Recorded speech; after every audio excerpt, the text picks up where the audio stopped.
두 번째 시간으로 우리 머신러닝 방법론에 대해서 좀 소개를 해드리려고 합니다.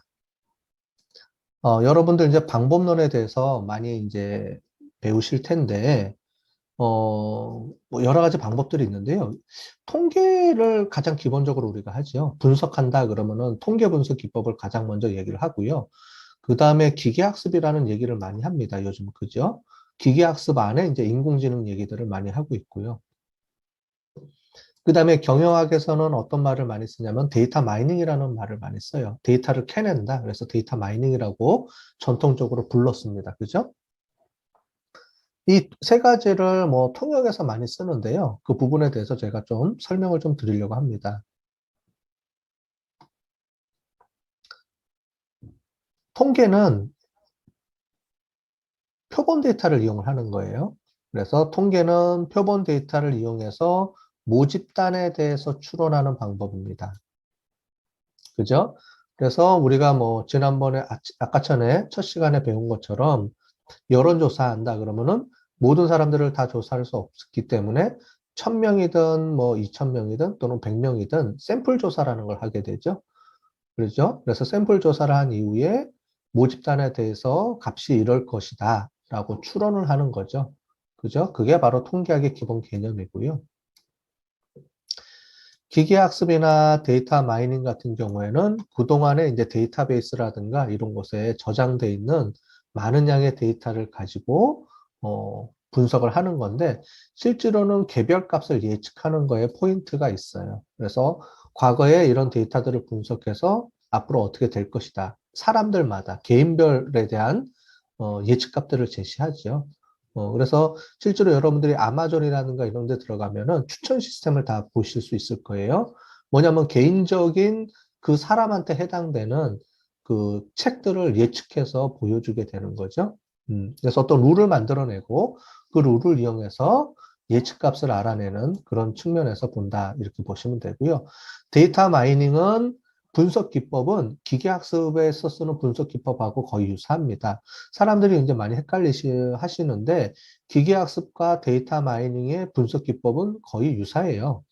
그래서 뭐 기계학습 분석 기법 따로 데이터 마이닝 분석 기법 따로 쓰는 게 아니고 분석 방법론은 똑같은데 그거를 기계학습적으로 응용하느냐. 이제 기계학습은 주로 이제 그 분석 기법에 대한 방법론을 개발하거나 적용하는 쪽인 측면이 강한 거고 데이터 마이닝은 그거를 분석한 데이터를 잘 어떻게 응용해서 마케팅이나 기업에서 어떻게 잘 활용할 것이냐. 그래서 비즈니스 어널리틱스라는 말을 또 많이 쓰죠.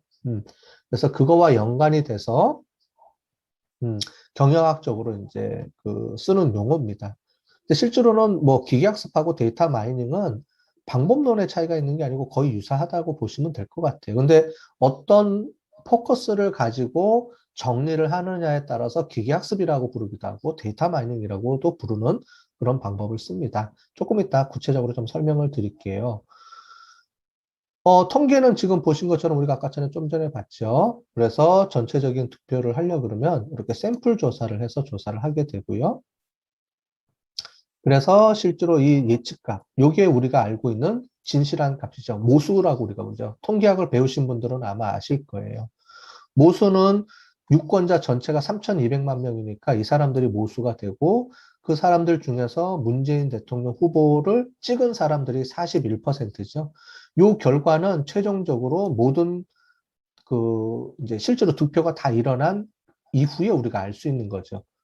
그런데 그렇게 안 정보는 우리가 이제 의미가 없죠. 우리는 예측하려고 하다 보니까 항상 표본을 가지고 표본이 몇 명인지 우리가 골라내서 이 표본을 통해서 미래의 값을 이럴 것이다라고 예측하는 거가 의미가 있죠. 그래서 예측할 때 표본을 통해서 우리가 예측하고 이 모집단의 모수를 우리가 추측해서 이럴 것이다라고 예측하는 목적으로 쓰는 게 이제 통계조사 분석 방법들이죠.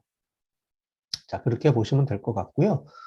그래서 통계에서는 모집단의 값을 알고 싶어 하는데 알 수가 없으니까 일정 부분을 표본을 뽑아서 이 표본의 값을 가지고 모집단의 값도 이럴 것이다라고 우리가 추론, 예측하는 거죠.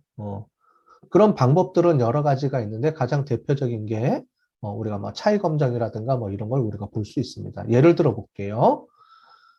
지금 뭐 비 아이스크림 회사에 아이스크림 중 파인트 무게, 우리 베스킨라빈스 있죠? 파인트 무게가 320g이에요. 근데 이게 320g인지 아닌지를 우리가 조사를 하려고 그러면 모든 그 매장의 파인트 무게를 다 조사를 해야 되죠. 그러면 이제 팔 게 없죠. 먹을 게 없죠. 조사해서 끝나니까.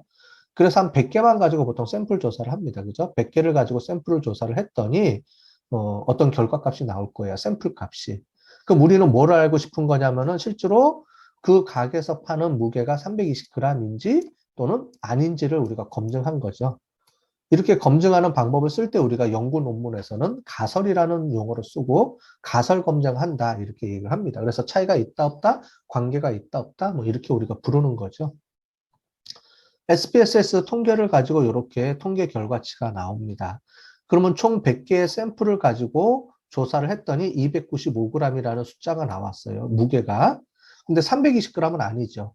그러면 무조건 아니다라고 얘기할 수 있느냐? 그건 또 아니라는 거예요. 왜냐면은 우리가 수없이 많은 데이터가 있을 건데, 존재할 텐데, 그 중에서 우리는 100개라는 표본을 가지고 예측하는 거기 때문에 항상 표본을 뽑기 때문에 오차가 발생하는 거예요. 표본 오차가 발생하는 거죠. 그 표본 오차의 값을 어느 정도 확률적으로 인정해 줄 수 있느냐, 없느냐, 이걸 우리가 재는 겁니다. 그래서 그거를 확률 값으로 우리가 나오는 거죠. 그래서 어떻게 나오냐면, 만약에 이 표본 값이 320g일 확률을 우리가 계산해 주게 됩니다. 그 계산 값이 유의 수준이라고 부르는 거예요. 그래서 이 320g에서 이 값이 나올 수 있는 확률이 얼마나 되느냐? 거의 제로에 가깝다. 따라서 얘는 320g이 될 수가 없다. 이렇게 우리가 하는 요 귀무가설, 연구가설 채택하는 요 방법을 쓰게 되는 겁니다. 이게 가설 검정이고요. 요 방법은 나중에 우리가 논문 쓸 때 많이 쓰죠. 여러분들이 논문 쓸 때 많이 쓰기 때문에 요 다음에 우리가 다음번 수업에 우리 고급 통계학이나 이런 수업에서 배우시면 될 것 같아요. 우리 수업 시간은 통계 수업 시간은 아니기 때문에 요건 넘어가도록 하겠습니다. 그래서 통계 분석 방법은 크게 차이 검정, 관계 검정 이렇게 나누죠. 그래서 차이 검정은 이제 그룹 간의 차이를 볼 때 T 검정, 분산 분석, 그 다음에 관계 검정할 때는 보통 회계 분석 이렇게 해서 돌리게 되고 논문 쓸 때 많이 쓰고요. 그래서 이런 구조 모형을 통해서 유형성하고 이런 변수들 간의 관계가 있다 없다 요걸 가지고 우리가 가설 검증이라는 걸 통해서 논문을 쓰게 되고 이게 의미가 없다 이렇게 부르는 게 통계 방법론입니다. 자, 기계학습입니다. 기계학습은 처음에는 artificial intelligence라는 용어를 썼어요. 그죠? 인공지능이라는 말을 썼죠. 그죠? 기계학습은 인공지능으로부터 출발을 한 겁니다. 원래 처음부터. 그래서 인공지능의 의미는 뭐냐면은 이 기계라는 게 컴퓨터를 의미해요. 1950년대 컴퓨터가 만들어지기 시작하면서 컴퓨터가 사람의 지능을 가질 수 있도록 만들자라는 개념으로 나온 게 인공지능이라는 개념입니다. 요즘 우리가 인공지능에 대해서 많이 나오죠. 그죠? 알파고라는 우리 이세돌 기사가 알파고랑 싸우면서 우리나라에서 뭐 인공지능의 얘기가 갑자기 급격하게 막 나오기 시작을 했는데 이미 인공지능이라는 얘기는 컴퓨터가 만들어지기 시작하면서부터 나온 개념이에요. 그때부터 우리가 쭉 발전을 해왔는데 그동안은 뭐 여러 차례 이제 이슈가 된 적도 있었는데 그렇게 크게 이슈가 되지 못했다가 요즘 들어와서 다시 이슈가 되고 있는 거죠. 그거는 조금 이따 다시 또 설명을 드리도록 하겠습니다. 인공지능은 기계를 지능적으로 만드는 것에 대한 총칭의 개념이고요. 그래서 큰 틀에서 보시면 될 것 같아요. 이게 50년대부터 나온 거거든요. 50년대는 컴퓨터가 처음 만들어지기 시작할 때부터 나온 개념입니다. 머신러닝은 기계에 인공지능을 부여를 하는데 그럼 그걸 어떻게 할 것이냐? 결국은 기계를 학습시키자라는 말이에요. 그래서 프로그래밍 하지 않고 컴퓨터를 학습한다라는 말이죠. 아마 프로그래밍 하는 사람들은 이해가 될 텐데 그렇지 않은 사람들은 잘 이해를 못할 거예요. 프로그래밍이랑 학습이랑 어떤 차이가 있지? 어떤 개념이 틀리지? 요거는 조금 이따가 또 설명을 드리도록 하겠습니다. 그러면서 큰 의미로 인공지능의 큰 의미에서 우리가 얘기를 하고 그 인공지능을 할 수 있는 방법론을 개발하다 보니 그거를 머신러닝이다라는 용어를 쓰면서 기계를 학습시키자. 그러면서 인공지능을 갖게끔 만들어주자. 이런 개념이고요. 그게 더 확장해서 요즘 나오는 말들은 딥러닝이죠. 딥러닝은 뭐냐면은 학습을 좀 더 심화 있게 더 하자라는 말이에요. 그래서 스스로 학습할 수 있도록 만들어주는 그런 개념으로 좀 더 인간의 뇌에 가깝게 만들어주는 거예요. 그래서 러닝인데 머신러닝을 좀 더 깊게, 더 다양하게 더 확장시키는 개념으로 우리가 만들어낸 게, 이 딥러닝의 의미를 부르는 겁니다. 그래서 다 같은 의미를 내포하고 있어요. 인공지능 안에 이미 그 안에 그걸 구현하기 위해서 머신러닝과 딥러닝을 우리가 얘기를 하고 있는 거고요. 이게 발전을 해가고 오면서 이제 같은 용어로 막 쓰게 되는 겁니다. 혹시 인공지능에 대해서 관심 있거나 역사에 대해서 아시고 싶으신 분들은 이 사이트를 한번 들어가 보세요. 주소를 넣어놨으니까 이게 한 15분 정도 되거든요. 그래서 수업 시간에는 다 못하고요. 제가 요약해서 좀 일정 부분만 제가 설명을 드리고 이걸 보시면 큰 틀에서 인공지능이라는 게 뭔구나라고 어느 정도 이해가 되실 수 있을 겁니다. 자, 인공지능이 탄생을 언제 했냐? 이때부터 탄생을 한 거예요. 쭉 보시는 것처럼 나오시죠? 그래서 앨런 튜닝이라는 사람이 이제 컴퓨터를 만드는 어떤 그런 그 기초를 만든 사람이 이제 앨런 튜닝이에요. 만약에 나중에 보시면 알겠지만은, 그래서 영화도 나오죠. 영화에 이미테이션이라는 영화가 있습니다. 예, 거기 보시면 앨런 튜닝의 일대기가 나와요. 어떻게 기계를 만들고 2차 세계대전 당시에 그걸 왜 만들었고, 독일의 암호를 우리가 해독하기 위해서 이제 기계 장치를 만들다 보니 이제 그런 것들이 이제 컴퓨터가 이제 되게 된 거고요. 그 컴퓨터를 인공지능화 시켜서 그런 컴퓨터에 그 인공지능을 만들자라고 이제 처음에 이제 그런 아이디어를 내세운 사람이 이제 앨런 튜닝이거든요. 그러면서 사람들이 이제 그거에 대해서 관심을 갖고 거기에 인공지능이라는 말을 붙이기 시작한 게 이제 다트머스 회의라는 데서 인공지능이라고 용어를 붙이면서 이제 시작이 된 거거든요. 네. 그래서 이렇게 보시면은 이런 사이트들이 있죠. 이런 사이트들이 있는데 처음에 말씀을 드리면 처음 큰 틀에서 보면 처음에 인공지능 컴퓨터가 처음 나오면서 야 이런 기계가 있네 계산을 엄청나게 빠르게 해주는 기계가 있냐 하면서 인공지능 기계에 대해서 관심이 많아지다가 어느 정도 기대가 증폭했는데 이게 그때 당시 기계로는 이게 안 되는 거죠. 그죠? 그러면서 안 되겠다. 이거는 이제 이론적인 거고 실제로 이거를 할 수는 없겠다. 그래서 이제 그 관심이 줄어들기 시작을 하다가 어느 순간에 80년대에 전문가 시스템이 또 나오기 시작을 한 거예요. 이 전문가 시스템은 엑스퍼트 시스템이라는 건데 말하자면은 컴퓨터에다가 일정 룰을 집어넣는 겁니다. 룰을 집어넣는데 그 룰은 사람이 만들어서 집어넣어요. 어떻게 하냐면은 의사한테 물어봅니다. 어떨 때 이렇게 진단을 하세요? 그러면 뭐라고 막 얘기를 해주죠? 그래요? 그러면 그거를 if then이라는 룰을 이용해서 컴퓨터 프로그래머가 프로그램 코드를 짜줍니다. 예, 이해되셨죠? 그래서 어떤 정보를 취합해서 프로그래머가 그거를 룰을 만들어서 그 룰을 컴퓨터에 저장을 하면 사람들이 그거를 사용할 수 있게끔 만들어주는 거죠. 어떤 의미에서 학습이란 건 아닙니다. 학습이 아니고 사람들이 룰을 끄집어내서 전문가로부터 어떤 룰을 끄집어내서 그거를 프로그래머가 본인이 학습을 해서 집어넣는 거예요. 그러니까 사람이 학습을 해서 컴퓨터 코딩화 시키는 게 이 전문가 시스템입니다. 그래서 연역법이라고 부르는 건데 연역법은 뭐냐면 일종의 어떤 룰을 미리 만들어 놓고 하는 게 연역법이고요. 귀납법은 어떤 데이터를 분석해서 룰을 찾아내는 게 귀납법이에요. 요 차이가 있습니다. 그래서 이거는 기계학습이라고 부를 수는 없고요. 여기부터가 기계학습인데 기계학습은 기계가 스스로 데이터를 주면 스스로 학습을 해서 룰을 만들어 내는 그런 방법들을 우리가 기계학습이라고 하는 거고요.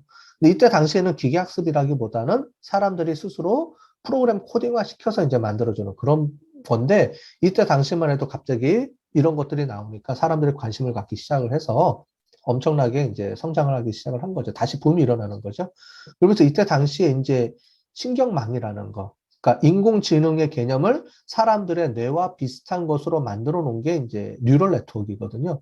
뉴럴 네트워크인데 그 뉴럴 네트워크가 만들어지면서 이런 모양을 이용을 하게 되는 그렇게 된 겁니다. 자, 이렇게 보시면 되고요. 그러면서 이제 기계학습이 나오기 시작을 하고 최근 들어와서는 이 인터넷의 성장과 그 다음에 하드웨어의 성장이 엄청 크게 작동을 하면서 기계학습이 붐을 일으키기 시작을 한 거죠. 그죠? 뭐 여러분들 컴퓨터가 엄청나게 많이 발전했죠. 컴퓨터 분석 속도라든가 메모리라든가 저장 공간 이런 것들이 엄청나게 발전하면서 이 스스로 학습할 수 있거나 아니면 기계가 학습할 수 있는 하드웨어적인 기반이 만들어진 거고요. 두 번째 중요한 거는 데이터가 존재한다는 겁니다. 옛날에는 컴퓨터한테 줄 데이터가 없어요. 뭐냐면 학습을 하려고 그러면 엄청나게 많은 정보가 있어야 되는데 그 정보가 없다는 거죠. 그래서 컴퓨터에다가 학습을 시켜줘야 되는데 학습 데이터가 부족하기 때문에 컴퓨터가 어느 정도 학습은 가능하지만 우리가 원하는 만큼의 학습을 못하는 거죠. 그런데 지금은 인터넷 또는 유튜브, 그 다음에 다양한 이미지 사이트들 이런 것들을 통해서 엄청나게 많은 양의 정보들이 저장이 돼 있고 그거를 컴퓨터가 학습할 수 있도록 만들어줄 수 있는 시대가 도래했다는 겁니다. 즉 빅데이터 시대라는 거죠. 엄청나게 많은 양의 정보를 확보하고 그런 데이터들을 기계한테 주면 기계가 스스로 학습할 수 있도록 만들어주는 그런 계기가 됐다는 거죠. 두 가지 측면이에요. 데이터 측면에서는 학습할 수 있는 정도 수준의 데이터를 확보할 수 있게 됐다는 거. 두 번째는 그걸 학습할 수 있는 하드웨어적인 기반이 만들어졌다는 거. 이런 두 가지 기반 때문에 이제 그 인공지능이 다시 엄청나게 부각을 하면서 들어오게 된 거고, 그렇게 하려다 보니 그 데이터를 분석하는데 기존의 인공신경만 갖고는 어렵기 때문에 좀 더 확장한 개념으로 해서 딥러닝의 개념이 나오기 시작을 하는 겁니다. 인공지능에 보시면 여러 가지 역설들이 있어요. 인공지능이 계산은 빨리게 하는데 사람보다 못하는 게 있죠. 뭐냐면은 이런 게 있어요. 모라백의 역설이라는 건데 컴퓨터는 어려운 것은 사람이 어렵다고 하는 건 쉽게 하는데 사람이 쉽다고 하는 것도 어렵게 한다는 개념이 있습니다. 무슨 말이냐면 여기 보시면 이게 어느 게 쿠키고 어느 게 그 개인지 우리는 사람들은 금방 눈으로 볼 수 있죠. 아, 요게 개구나. 이렇게 금방 알 수가 있습니다. 이렇게. 근데 컴퓨터는 이거 이미지를 이거 분석을 못 하는 거죠. 순식간에. 이런 것들이 대신에 사람은 계산하는데 엄청 느리는데 컴퓨터는 계산하는데 엄청 쉽죠. 즉 뭐냐면은 인간들은 인지는 쉽게 할 수 있지만 계산하고 이런 방법들은 어려운데 컴퓨터는 그런 건 쉽지만 또 인지하는 거는 또 어렵고 이런 것들이 이제 역설이다 이렇게 우리가 부르는 건데 요즘은 그래서 컴퓨터가 이런 거를 못할 거라고 이제 인지를 했었는데 요즘은 이제 이런 것들이 다 극복이 돼서 나중에 현재는 사람들이 인지하는 그림을 보고 이 그림이 뭐다라고 사람들이 인지하는 것보다 컴퓨터가 인지하는 정확도가 더 높아요. 지금은 이제 사람보다 더 높은 이제 그런 정도까지 올라왔습니다. 그게 이제 딥러닝을 이용해서 이제 사람들 뇌하고 비슷하게 역할을 할 수 있도록 만들어준 거거든요. 그런 시대까지 왔다는 거라고 볼 수 있어요. 전문가 시스템입니다. 아까 전에 이제 2차 붐을 일으킨 그 주역인데 실제로 이거는 기계학습이라고 좀 보기는 어려운 방법이 있어요. 말씀드린 대로 이제 사람들이 이제 그 전문가로부터 룰을 끄집어내서 그 시스템을 만들어 줍니다. 그죠? 그래서 사람의 전문가가 있으면 이 전문가를 이거를 이제 그 중간에 엔지니어가 그거를 이제 룰을 듣고 그거를 입부된 룰에 의해서 룰을 만들어서 컴퓨터에 저장을 해줘요. 그럼 사용자가 이제 그거를 이용해서 쓰게 되는 개념입니다. 컴퓨터가 학습하는 게 아니고 컴퓨터라는 매개체를 이용을 해서 계산만 할 수 있다 뿐이지 실제로 룰은 사람이 만들어주는 거죠. 그래서 이거를 기계학습이라고 부르기는 어렵지만은 뭐 인공지능이 하나의 붐을 일으키는 그 축으로 들어간다라고 보실 수 있겠어요. 컴퓨터에 있어서의 프레임의 문제가 또 있습니다. 뭐냐면은 이런 그림이 있으면 사람의 관점에서는 여기에 포커스가 들어가죠. 그죠? 아, 이 사진을 딱 보면 이 사람, 저에 대한 거에 딱 눈에 꽂힐 겁니다. 집중이 될 거예요. 근데 컴퓨터는 집중하는 게 아니고 이 그림 전체를 보게 되죠. AI의 관점에서는 모든 게 다 데이터니까. 그죠?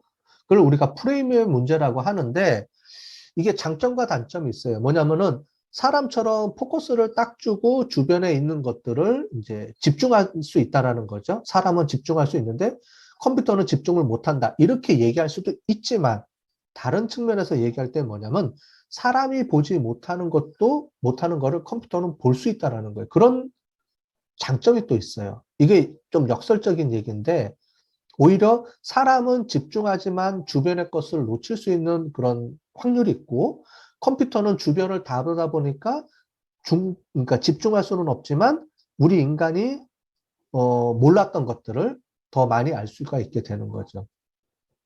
그죠?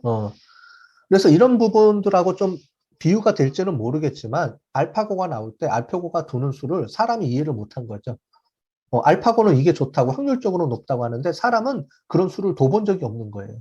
그러다 보니까, 여러 가지 이제 그 사람이 둘 수 없는 걸로 두다 보니까 이제 컴퓨터가, 근데 컴퓨터는 실수를 안 하죠. 어떻게 보면. 컴퓨터는 실수를 안 하기 때문에 이길 수 있는 거죠. 유일하게 이제 사람하고 컴퓨터하고 대결해서 이긴 사람이 우리 이세돌 구단이 있죠. 유일하게 딱 한 번 1승했는데 이거는 이제 전무후무하게 사람이 컴퓨터를 이긴 그런 사건이고요. 그 이후에는 나오지가 않았습니다. 컴퓨터한테 이길 수가 없는 거죠, 사람이. 그렇게 보시면 될 거고요. 이제 기계학습입니다. 기계학습이라고 우리가 부르는 건데, 기계학습은 말 그대로 학습한다는 거예요. 러닝. 여러분들은 우리 인간은 초등학교, 중학교, 고등학교 또는 유치원 때부터 학습을 하죠. 선생님으로부터 지식을 계속 얘기해주면 그 지식이 자기 머릿속에 뇌에 저장이 되면서 학습할 수 있도록 만들어주는 거예요. 그죠? 그런 학습을 할 수 있도록 만들어주자. 컴퓨터가 학습을 해서 스스로 지능을 만들어줄 수 있도록 하자라는 게 기계학습의 기본 개념입니다. 예. 그러면 전통적으로는 어떻게 됐느냐? 아까 전에 이제 말씀드린 대로 엑스퍼트 시스템이나 이런 것들은 연역적이라 그랬죠. 룰을 사람이 만들어서 넣어놓으면은 그 룰을 데이터를 집어넣으면 이 룰에 의해서 이제 얘는 뭐다 이제 알아내는 방법이에요. 룰을 사람이 만드는 거예요. 근데 머신러닝의 개념은 뭐냐면은 데이터하고 결과를 넣어줍니다. 학습을 할 때 이런 데이터를 집어넣고 얘는 뭐야, 얘는 뭐야. 사진을 보여주면서 얘는 개야, 얘는 고양이야. 이렇게 데이터를 넣어주면 인공지능이, 그러니까 컴퓨터가 알아서 그 룰을 만들어내는 거예요. 그거를 정확도를 높일 수 있도록 계산을 스스로 막 학습하면서 만들어내는 방법을 씁니다. 즉, 그래서 데이터와 결과치를 주면 룰을 만들어내는 게 기계학습의 개념이고, 이 룰을 만들어내는 과정을 우리가 학습한다라는 거죠. 기계가 학습한다. 데이터로부터 룰을 끄집어내는 학습을 하면서 자기 스스로 어떤 룰을 만들어낸다라는 게 기계학습의 의미고요. 전통적으로는 룰을 사람이 만들어주는 거니까 이거를 기계학습이라고 보기는 어렵고, 이제 이렇게 만들어내는 거죠. 그러면 룰을 만들어내는 과정이 여러 가지 방법론들이 있겠죠? 그 중에서 여러 가지가 있는데, 뭐 의사결정나 뭐 틀이도 있고 다양하게 있는데, 사람의 뇌와 비슷하게 만든 게 뭐냐면 인공신경망입니다. 기계학습은 방법론이 여러 개가 있어요. 룰을 만들어내는 방법이 여러 개가 있는데 나중에 우리가 다 배울 겁니다. 뭐 지도학습, 비지도학습 해가면서 여러 가지 룰을 만들어낼 수가 있는데 그 중에서도 사람의 뇌 구조와 비슷하게 만들어내는 거를 우리가 뉴럴 네트워크라고 불러요. 뉴럴 네트워크. 그거를 우리가 인공신경망이라고 하죠. 네, 인공신경망이라고 우리가 부르는 겁니다. 인공지능과 인공신경망은 다른 개념이에요. 인공지능은 말씀드린 대로 컴퓨터 기계에 사람의 지능을 하자라는 큰 의미에서의 그 개념을 얘기하는 거고, 인공신경망은 영어로는 뉴럴 네트워크라고 부릅니다. 뉴럴이라는 게 인간의 뇌세포를 의미하죠. 말을 하죠. 그래서 뉴런이라는 개념을 이용해서 그 뉴런이 작동하는, 인간의 뉴런이 뇌가 작동하는 그 원리를 바탕으로 해서 방법론을 만들어낸 게 인공신경망이에요. 뉴럴 네트워크 영어로는. 자, 이 인공신경망은 사람의 뇌를 닮았죠. 사람의 뇌는 어떤 정보를 받으면 이 안에서 뉴런이라는 뇌세포가 그거를 분석을 합니다. 정보를 취합을 해서 데이터로 받아서 그걸 분석한 다음에 얘를 다른 뉴런에 어떤 정보를 보내줘야 되겠다라는 거를 우리가 만들어내는 거예요. 그래서 이런 모양을 갖습니다. 이게 뇌세포를 의미합니다. 이 뇌세포 하나하나가 어떤 계산을 하고 그 계산의 결과치를 모아서 어떤 결정을 내릴 수 있도록 만들어주는 거예요. 근데 여기서 중요한 거는 이런 뇌세포의 방식을 쓰는데, 이런 뇌세포, 뉴런의 방식을 쓰는데, 결국은 어떤 정보를 받느냐, 요거는 이제 피처, 특징이라고 불러요. 그래서 요 입력 데이터에 따라서 입력 데이터를 중간에 처리를 해서 어떤 결과를 도출해내서 뭐를 판단할 수 있도록 만들어주는 거. 그런데 여기 보면 이 값들이 뭐가 어떤 특징들이 중요한지를 우리가 학습을 해야 되는데 그 학습을 뭐 어떤 데이터가 중요한지를 가중치를 주게 됩니다. 그런 가중치를 주는 방법이 이런 방법이고요. 나중에 이런 내용들은 나중에 우리가 이론 수업할 때 다시 배워보도록 할게요. 오늘은 큰 틀에서만 제가 정리해 드리도록 하겠습니다. 자, 그런데 이런 데이터를 특징화시키는 방법은 결국은 얘는 사람이 결정해요, 또. 즉, 어떤 데이터를 주면 그 데이터를 가지고 분석하는 거는 기계학습인데 그 데이터에 어떤 데이터가 중요하다라는 걸 사람이 결정해서 이렇게 집어넣어주게 됩니다. 이걸 피처를 사람이 결정해줘요. 자, 그러다 보니까 이 피처를 사람이 결정해주다 보니까 이것도 사람이 이제 손길이 닿는 거죠. 그래서 이 피처를 어떤 특징들, 어떤 데이터를 집어넣을 것인지를 결정하는 게 중요한 핵심이에요. 뭐냐면 이런 데이터, 입력 데이터 피처가 뭐가 들어가느냐에 따라서 결과는 다른 게 나올 수 있거든요. 그러다 보니까 뭐 여러 가지 사람의 어떤 그런 피처, 그래서 여기서 인공신경망에서 중요한 거는 이 피처를 뭘 선택하는지도 또 중요한 이슈가 돼버린 거예요. 네, 그렇게 해서 하는 수도 있고, 그 다음에 이미지, 텍스트, 소리를 어떻게 추출할 것이냐. 이거 참 애매하죠. 그죠? 이런 사진이 있는데 이런 사진을 어떻게 그 피처화 시킬 거냐. 이거를 이제 하기는 어렵잖아요. 그렇기 때문에 인공지능 신경망은 한계가 있습니다. 자, 그래서 그거를 좀 더 확장시켜 나간 게 뭐냐면은 딥러닝이에요. 딥러닝. 이 딥러닝의 개념은 컴퓨터가 이런 특징, 피처 자체도 스스로 학습할 수 있도록 만들어주자. 즉, 소스 그 자체를 다 주는 겁니다. 사람이 피처를 결정하는 게 아니고요. 원 데이터를 다 줘서 그 데이터를 스스로 본인이 그 중에서 좋은 특징을 골라내고 그 특징들을 가지고 또 분석할 수 있도록 만들어내는 그러니까 완전히 이제 데이터만 주면 끝나는 이제 그 방법론이 도래한 거죠. 그렇게 되려면은 컴퓨터가 인공지능에서 뭐를 해야 되냐면은 이런 피처를 스스로 골라내야 되는 그 중간 과정에서 그게 또 들어가게 된 거예요. 그러다 보니까 러닝을 더 깊게 할 수밖에 없는 시대가 도래한 거죠. 예, 이해가 되셨죠? 자, 그래서 인공신경망, 그러니까 전문가 시스템, 그 다음에 기계학습, 기계학습에서 더 나아가서 딥러닝의 방법. 이 차이점을 아시겠죠? 기계학습은 전문가 시스템은 사람이 룰을 만들어내는 거고, 기계학습은 데이터를 주어지면 그 룰을 컴퓨터가 학습해서 만들어내는 거로 발전을 한 거고, 그런데 기계학습에서는 피처, 중요한 변수들을 뭘 집어넣을지를 이제 사람이 피처는 결정해야 되는 단점이 있었는데, 딥러닝으로 오게 되면 그 피처까지도 컴퓨터가 결정을 해서 만들어내는 과정입니다. 그래서 이런 차이가 있고요. 그 중에서 가장 유명한 게 CNN이라는 거예요. 그래서 합성급 신경망이라고 우리말로는 부르는데, 여기 보시는 것처럼 일단은 뭐예요? 뉴런이라고 부르는 게 엄청나게 많죠. 여기 보시는 것처럼 엄청나게 많은 뉴런들을 거쳐가면서 만들어내는데, 여기 보면 피처를 스스로 만들어내는 요 과정이 중간에 있다는 겁니다. 그래서 이미지를 그냥 다 줘요. 컴퓨터에 입력을 해줘요. 물론 이 이미지를 우리가 컴퓨터가 인식할 수 있는 0과 1로서 우리가 만들어서 주게 됩니다. 0과 1로 이렇게 만들어서 주게 되면 이 색상이라든가 그걸 다 주게 되면 얘를 이렇게 피처를 할 수 있도록 뭐를 만들어내 패턴을 분석하는데 하면 선과 점과 뭐 곡선이라든가 이런 거를 뽑아내고요.